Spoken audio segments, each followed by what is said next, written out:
Joining us right now is somebody who's navigated her own union battles for years, American Federation of Teachers President Randi Weingarten. She's supporting the UAW and is out on the picket line today in Toledo, Ohio. Good morning to you.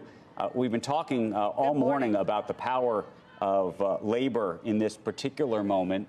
And I'm just so curious about sort of where you think that power lies right now. And when you think about the auto workers asking for 40%, the automakers basically saying we'll give you 20, just on a practical basis. So we can get into all of the philosophical other ideas around this. Where do you think ultimately this lies, and how quickly do you think this gets resolved or not? So look, every labor leader worth their salt knows that you don't actually opine on what's happening at each other's bargaining table because you don't know what's happening at each other's bargaining table. What we're doing is we're supporting the workers and we're supporting the UAW. So what I do know is that, and you're hearing the no justice, no Jeeps line in back of me. But what I do know is that in the arc of what has happened in modern times, in 2008, 9, 10, the automakers were about to go under. They got a federal loan and bailout, but the workers actually took it on the chin, and they did concession after concession to try to keep the auto industry viable, and they did. And fast forward to now, what you see is huge profits by the automakers. And what the workers are saying is we need fairness and we need to have an enduring route to the middle class, which is what auto work was in the 60s and the 50s. Right. And that's what they're asking for. Right. Randi, let me ask you this, though.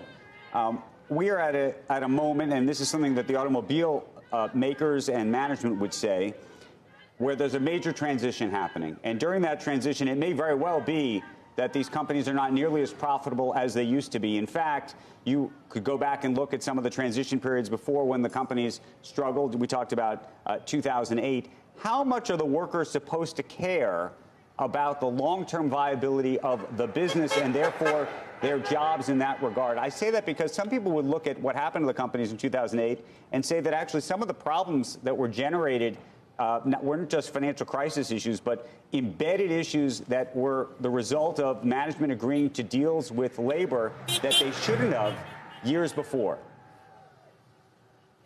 Well, that's a big question. So let me just say it this way.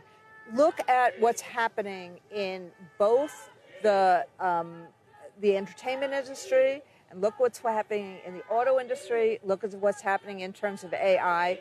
Every industrial revolution, sorry, I'm a social studies teacher, every industrial revolution that has happened not only in the country but the world, there are winners and there are losers. And the workers always seem to be the losers in every one of these transitions. And what President Biden has done in terms of giving the auto industry the kind of tax credits and other credits through the Inflation Reduction Act and other things to do that just transition, the workers have to be part of that. They can't be the ones that lose out when, frankly, the auto manufacturer CEOs are doing very, very well. So at every inflection point, if we don't actually change this calculus to make sure that workers in America, people in America who are the rank and file folks all across America, they want a better life. So I would actually root for the people in America to have a better life, to have this new industrial policy. Look what has happened. Manufacturing is coming back to America. Made in America is now a thing. So let's actually invest in the workers who have actually made these companies more profitable. Look, I think everybody would like workers and labor to succeed. I don't think that's a question. I think the question I'd ask you is there some form of a balance? Maybe you'd say everything's just so out of whack, everything's so out of balance, in fact, that they should be making this money. But I'm asking a larger question, which is how much should the workers consider the state of the business, if you will? The workers,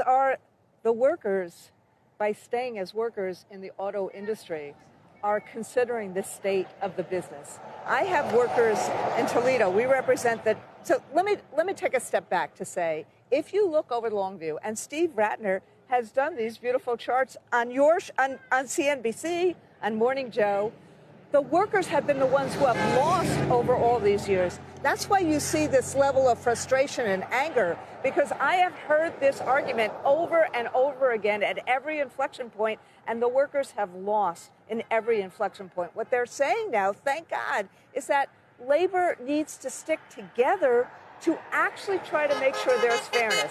No one's actually looking for more than fairness and to basically create a middle-class pathway for our families. And that's what's happening right now.